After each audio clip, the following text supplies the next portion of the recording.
ബീഹാറിൽ ആകെ അടിതെറ്റിയ കോൺഗ്രസിന് ആശ്വാസമായിരിക്കുകയാണ് തെലങ്കാനയും രാജസ്ഥാനും.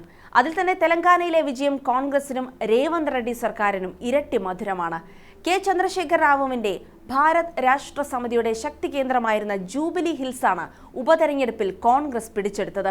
ഭരണത്തിലിരിക്കുന്ന കോൺഗ്രസ് സർക്കാരിനും മുഖ്യമന്ത്രി രേവന്തിനും വമ്പൻ മൈലേജ് നൽകുന്നതാണ് ഈ വിജയം. വിശദമായി പറയാം. സ്വാഗതം ഇൻഡെപ്തിലേക്ക്.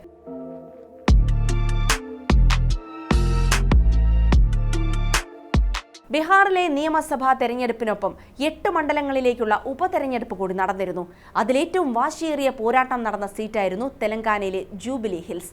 പ്രതിപക്ഷ പാർട്ടി BRSന്റെ ശക്തി ദുർഗമായ ഗ്രേറ്റർ ഹൈദരാബാദിലെ 24 നിയമസഭാ സീറ്റുകളിലൊന്ന്. ജൂബിലി ഹിൽസ് MLA ആയിരുന്ന മാഗന്തി ഗോപിനാഥിന്റെ മരണമാണ് മണ്ഡലത്തിൽ ഉപതെരഞ്ഞെടുപ്പിന് കളമൊരുക്കിയത്. ഭരണം നഷ്ടമായ 2023 തെരഞ്ഞെടുപ്പിൽ പോലും ഈ മേഖല മുൻ മുഖ്യമന്ത്രി ചന്ദ്രശേഖർ റാവു എന്ന KCRനൊപ്പം നിന്നിരുന്നു. അതുകൊണ്ട് തന്നെ ഈ ഉപതെരഞ്ഞെടുപ്പിൽ വിജയിക്കുക എന്നത് സംസ്ഥാനത്ത് തങ്ങൾ ഇപ്പോഴും ശക്തരാണെന്ന് തെളിയിക്കാൻ BRSന് അത്യാവശ്യവുമായിരുന്നു.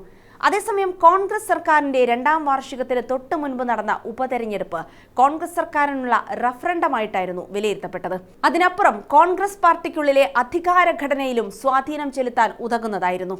ഈ തെരഞ്ഞെടുപ്പ് ഫലം എത്രമാത്രം രാഷ്ട്രീയ പ്രാധാന്യമുള്ളതാണെന്ന് ബോധ്യപ്പെടുത്താൻ വേണ്ടിയാണ് ഇത്രയും വിശദമായി പറഞ്ഞത്. ഇനി ഫലത്തിലേക്ക് വന്നാൽ ഏകദേശം 1/4 ലക്ഷം വോട്ടിന്റെ ഭൂരിപക്ഷത്തിനാണ് കോൺഗ്രസിന്റെ നവീൻ യാദവ് BRSന്റെ മാഗന്തി സുനിത ഗോപിനാഥിനെ പരാജയപ്പെടുത്തിയത്.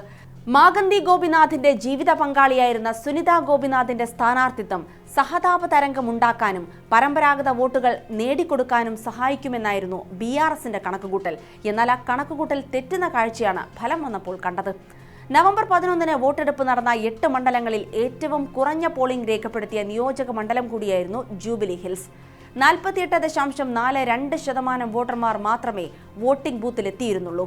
ഭരണകക്ഷിയായ കോൺഗ്രസിനോ BRSനോ വോട്ടർമാർക്കിടയിൽ വലിയ ആവേശം ജനിപ്പിക്കാൻ കഴിയാത്തതിന്റെ സൂചനയായിട്ടായിരുന്നു കുറഞ്ഞ പോളിംഗ് ശതമാനം വിലയിരുത്തപ്പെട്ടത്. തെലങ്കാന രൂപീകൃതമായതു മുതൽ BRSന്റെ കോട്ടയായിരുന്ന ജൂബിലി ഹിൽസിലെ കോൺഗ്രസിന്റെ ജയം രേവന്ത് റെഡ്ഡിയെ സംബന്ധിച്ചിടത്തോളം വൻ നേട്ടമാണ്.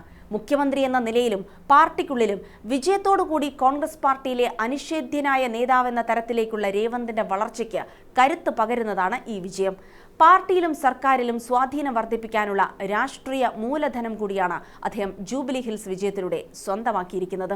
കോൺഗ്രസ് പാർട്ടിക്കുള്ളിൽ തന്നെ ചില പൊട്ടലും ചീറ്റലും ഉടലെടുത്തിരുന്ന ഘട്ടം കൂടിയായിരുന്നു ഇത്. രേവന്തിന്റെ നേതൃശൈലിയെ രസിക്കാതിരുന്ന ഒരു വിഭാഗം പാർട്ടിക്കുള്ളിൽ പിടിമുറുക്കാനുള്ള ശ്രമങ്ങളും ആരംഭിച്ചിരുന്നു. മന്ത്രിസഭാ പുനഃസംഘടന ഉണ്ടാകുമെന്നും പ്രദേശ് കോൺഗ്രസ് കമ്മിറ്റി പ്രസിഡന്റ് മഹേഷ് കുമാർ ഗൌഡിനെ മന്ത്രിസഭയിലേക്ക് ഉൾപ്പെടുത്താൻ പരിഗണിക്കുന്നുണ്ടെന്നും അടുത്തിടെ അഭ്യൂഹങ്ങളും പ്രചരിച്ചിരുന്നു. സർക്കാരിനുള്ളിൽ പിടിമുറുക്കാനുള്ള കോൺഗ്രസ് ഹൈക്കമാൻഡിലെ ഒരു വിഭാഗത്തിന്റെ ഉദ്ദേശമാണ് പിന്നിലെന്നായിരുന്നു വിലയിരുത്തപ്പെട്ടിരുന്നത്.